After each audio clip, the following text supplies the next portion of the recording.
बारिकपुर निकटर बेआईन गोरु गाड़ी जबत होईछि। उद्धार होइछन्ति 300 रु अधिक गोरु।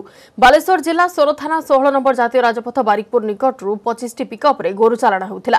एथिरे थिले 300 रु अधिक गोरु। स्थानीय बासिंदा ही गोरु गाड़ी को अटक रखी सोर पुलिस रो जिम्मा दैथिबा जणा पड़िछि। लोके गाड़ी अटकाइबा परे केतेक गाड़ी समेत गोरु को छाड़ी देई फरार होई जाइछन्ति।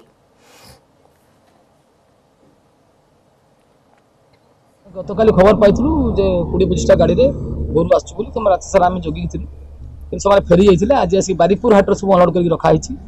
पुणी गाड़ी तांकर आसला लोडिंग सरी जाइथिला। पुणी हम खबर पाइकी हम पुलिस को सौरभ आईसी मैडम को जणैथिलु जे ताको सीज करिया पय।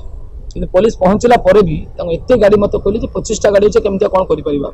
मुने आपण मुना रखिया पय जागा कोठी छै। मुने रखिया पय जागा अछि सला अछि आपण सीज करंतु बाकी रखिया व्यवस्था हम करि। तापर भी पुलिस रहिबा सत्वे भी गाड़ी सब अनलोड करके गोरु गाड़ी पळेला। गाड़ी गोटे गोटे खोलिकी लोक नहीं जाउछंती किंतु किछि हेई पारुनु। किंतु पुलिस हमको कहला ता भितरु जिया पे मना करछि। पुण आमे बाहर छुडा आइथिलु। लास्ट रो आमे सोर थाना को आछु मैडम को कहबु मिनिमम 300 पाखा पाखी गोवंश अछंती।